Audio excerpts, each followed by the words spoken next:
എന്റെ പറമ്പിലോട്ട് നോക്ക്. നിന്റെ പ്ലാവിന്റെ ഇലയും മാവിന്റെ ഇലയും എല്ലാം എന്റെ പറമ്പിലോട്ടാ വീണ് കിടക്കുന്നത്. അങ്ങനെ അങ്ങോട്ട് പറ ത്രേസ്യാമ്മച്ചി. എന്നാ പിന്നെ ഞാൻ പ്ലാവിനോട് മാവിനോട് പറയാം. അയ്യോ അത് ത്രേസ്യാമ്മച്ചേട്ടത്തിന്റെ പറമ്പാണേ, അങ്ങോട്ട് ഇലയൊന്നും ഇടല്ലേ പ്ലാവേ മാവേന്ന്. അയ്യോ അത് കലക്കിട്ടിങ്ങനെ ചേച്ചി. നീ അങ്ങനെ പറഞ്ഞു കൊടുക്കണ്ട. ഞാൻ തന്നെ നിന്റെ പ്ലാവിന്റെ മാവിന്റെ കൊമ്പ് വെട്ടി കളഞ്ഞു പറഞ്ഞോളാം. അത് മാസ് റിപ്ലൈ ത്രേസ്യാമ്മച്ചി.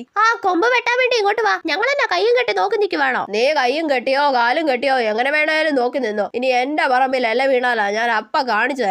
പിന്നല്ല. നിങ്ങൾക്ക് ചക്കയും മാങ്ങയും നിങ്ങളുടെ പറമ്പിലോട്ട് വീഴുമ്പോ കുഴപ്പമില്ലല്ലോ, ഇല വീഴുമ്പോഴാണല്ലോ കുഴപ്പം. ആണെന്നേ, അത് ടീന ചേച്ചി പറഞ്ഞത് ന്യായം. നിന്റെ ചക്കയും മാങ്ങ ആർക്ക് വേണോടി? ആരും കാണാതെ പറിച്ചോണ്ട് പോയി ഞം ഞം ഞം തിന്നുമ്പോ നിങ്ങൾക്ക് ഒരു പ്രശ്നമില്ലല്ലോ. ആരാടി ഞം ഞം ഞം തിന്നേ? നീ കണ്ടോ ഞങ്ങള് തിന്നുന്നത്? നിങ്ങൾ ഇങ്ങനെ അങ്ങോട്ടും ഇങ്ങോട്ടും വഴക്ക് കൂടല്ലേ. ഈ അമ്മയ്ക്ക് ഇതിൽ ഇടപെടേണ്ട വല്ല കാര്യം ഉണ്ടായിരുന്നോ? വഴക്കൊന്ന് ആസ്വദിച്ച് വരുമായിരുന്നു. അപ്പൊ ത്രേസ്യാമ്മച്ചിയുടെ സ്കോർ 5ഉം ടീന ചേച്ചിയുടെ സ്കോർ 4ഉം.